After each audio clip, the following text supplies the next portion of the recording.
Et salut à tous, c'est Captain et dans cette vidéo je voulais vous retrouver pour parler un peu du DC Universe qui commence à se mettre en place. Enfin le DC Universe des films bien entendu parce que le DC Universe des séries est mis en place depuis un long moment maintenant. Et donc en fait je voulais vous en parler parce que la Comic Con aura lieu dans un peu plus de enfin un peu moins de 3 semaines maintenant, donc aux États-Unis. Donc vu que Marvel ne s'y présente pas, il y a de grandes chances que DC fasse tout pour y amener des grosses bombes, vu qu'ils auront en fait champ libre. Et donc et en gros ça pourrait être pour eux, je pense, le meilleur moyen pour capter l'attention du public avant la sortie de Batman v Superman et Suicide Squad. Et du coup, en termes comment dire, en termes d'attente du public, recoller un peu avec Marvel, parce que pour l'instant Marvel est un peu devant parce ils ont tout simplement un historique avec les films, alors que bon, DC il se lance juste avec Man of Steel comme passé. Donc là, je pense que s'ils amènent de grosses cartouches à la Comic Con, ça pourrait amener le public à se questionner un peu plus sur ce qu'ils proposent. Et donc, des rumeurs commencent à flotter un peu partout.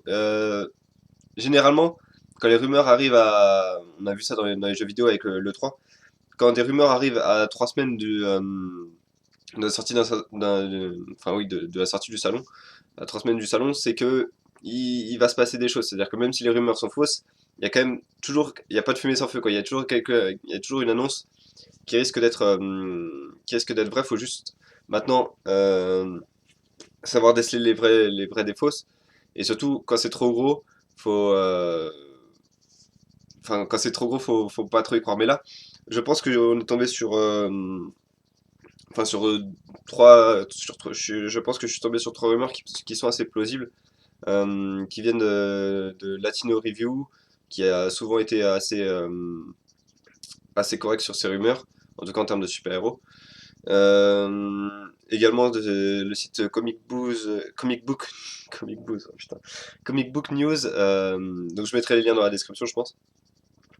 Donc je vais tout de suite passer à ce qui nous propose comme rumeur. Donc apparemment, je sais pas, je crois que j'en avais pas parlé dans mes précédentes vidéos, mais Chris Pine, donc l'acteur qui jouait l'acteur principal dans Star Trek, le reboot, donc le 1 et Into Darkness, je crois que c'était le titre, était en rumeur comme quoi. Il y avait une rumeur comme quoi il allait jouer Steve Trevor dans le film Wonder Woman. Apparemment, c'était une sorte d'écran de fumée de la part de Warner. Et apparemment, Chris Pine a bien été casté par Warner, mais c'est pour jouer Hal Jordan dans Batman v Superman et enfin peut-être pas Batman v Superman, mais apparemment il jouerait Hal Jordan dans Justice League et dans le reboot de Green Lantern 2020, qui pour le coup le reboot et là ça peut vraiment devenir intéressant, c'est le film ne serait pas uniquement centré sur Hal Jordan comme a pu l'être le film de 2011, mais plus sur le corps de Green Lantern, c'est-à-dire qu'apparemment, d'après encore une fois ces rumeurs, hein, ça peut être faux, mais apparemment le DC Universe n'aurait pas, enfin la Justice League en film n'aurait pas un Green Lantern, mais deux voire même trois Green Lantern. Donc apparemment on aurait Al Jordan qui serait verrouillé, comme quoi ça serait vraiment Chris Pine qui prendrait ce rôle. On aurait également un casting enfin pas un casting, on aurait également Jon Stewart, donc celui qui était dans les dessins animés. Apparemment, il y a ça j'y crois beaucoup moins. C'est comme quoi il y avait une rumeur que ce serait l'acteur qui jouait Tyrese dans The Walking Dead qui pourrait prendre le rôle.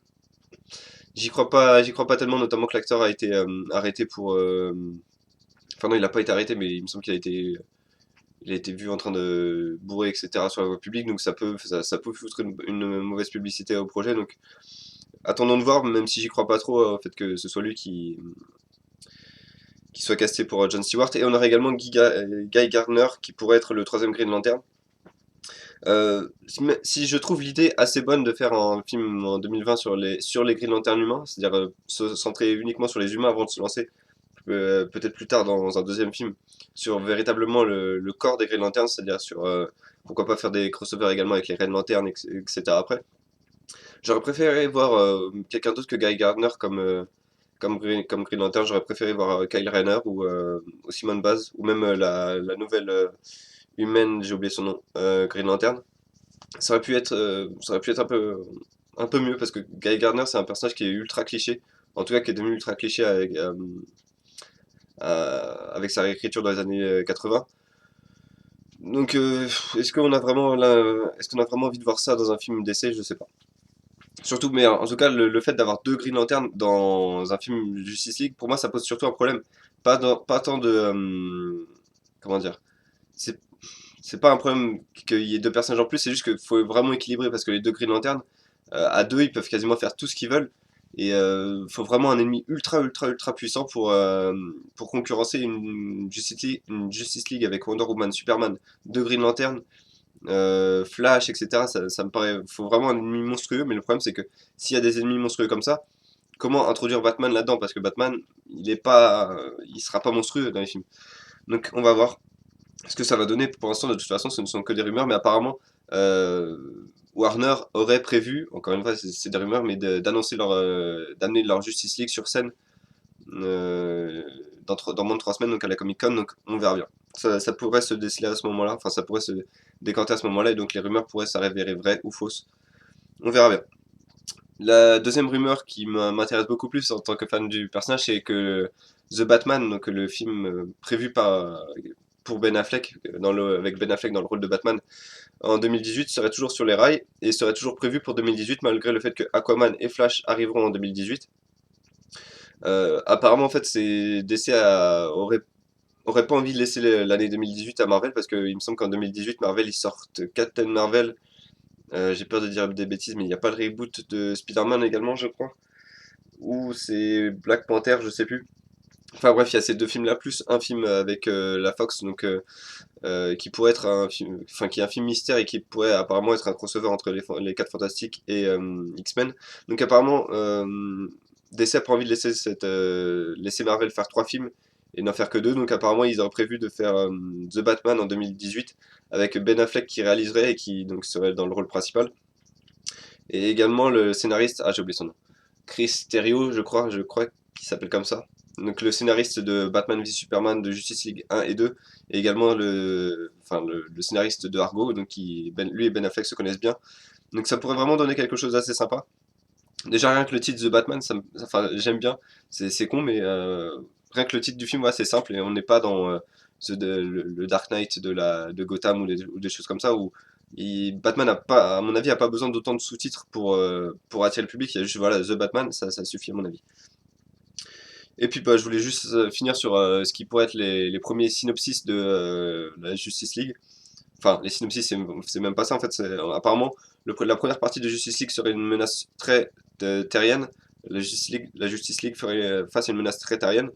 Donc pourquoi pas Lex Luthor ou d'autres personnages qui se seraient alliés contre la Justice League. Et apparemment, à la fin de cette Justice League, on aurait, euh, on aurait une menace plus universelle qui arriverait, pourquoi pas Darkseid. Donc voilà, je pense pas qu'on apprenne grand chose au niveau du scénario, en tout cas de la Justice League à la Comic Con, parce que de toute façon, enfin, ça serait idiot de dévoiler le scénario de la Justice League avant la sortie de Batman v Superman et Suicide Squad, parce que les gens oublieraient du coup qu'il y a ces deux films avant Justice League.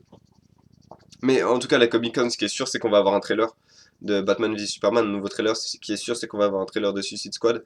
Zack Snyder est quelqu'un qui adore amener des choses à la Comic Con pour les fans. Il l'avait fait l'année dernière alors ils venaient juste de commencer le tournage de Batman v Superman. Il leur avait ramené un trailer. Donc je pense qu'il va amener quelque chose d'assez gros. Le truc qui peut être chiant, c'est que DC et la Warner bloquent énormément les vidéos qui sortent de la Comic Con. Donc enfin, je trouverais que ça serait stupide de montrer un trailer à la Comic Con et puis de stopper toutes les vidéos. Enfin, de toute façon, ça tiendra pas parce que forcément on les verra un moment ou un autre. Donc, j'espère que ce qui arrivera à la Comic Con sera révélé le plus rapidement possible.